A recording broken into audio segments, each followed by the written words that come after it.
Good morning, everybody. Renee here in the home office. The other day I was out for a walk and I noticed a bumper sticker on a car that said, "If you're not angry, you're not paying attention." And you may have heard the same sort of sentiment from Christians. You may have thought so yourself. I should be angry. I should be angry at injustice. I should be angry at sin. But be careful that you're not justifying anger and substituting anger for actual action. Don't forget that James says in James 1:20, human anger does not achieve God's righteous purpose.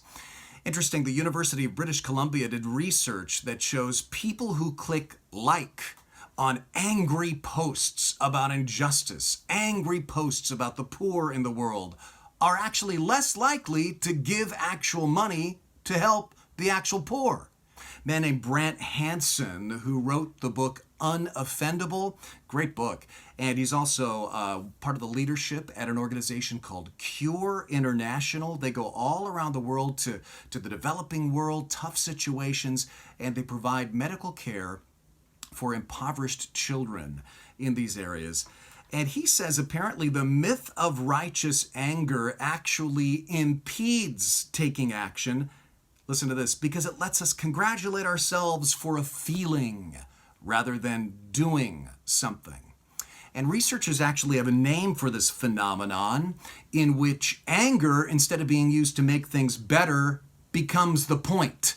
They call it the revenge impulse. And Dr. Martin Luther King Jr. warned against this. He told an audience at Carnegie Hall in 1968, "It is not enough for people to be angry." Listen to this. "We must not content ourselves with hurling invectives for emotional release and then retiring into smug, passive satisfaction. No, our task is to organize so our anger transforms into love, so that ultimately our goal is not to destroy people, but to redeem people." In other words, go from anger to actually doing something about that situation that makes you angry. One example, the homeless situation here in Santa Cruz.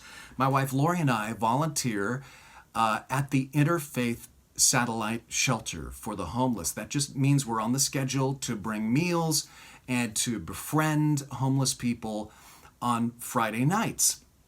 If you're upset about hunger, get involved with the People's Pantry on Wednesdays at our church that feeds people. Get involved with the food bank. If you're concerned about world poverty or suffering, be sure to be at church this weekend for World Outreach Week. You are going to hear amazing stories from our global partners all around the world who are not just sitting around being angry, but actually being creative and doing something for a change. I hope you make it. Remember, as the Bible says, human anger does not achieve God's righteous purpose. So set your mind to achieving God's purpose, and you're going to have a great life as well as a great day. God bless you.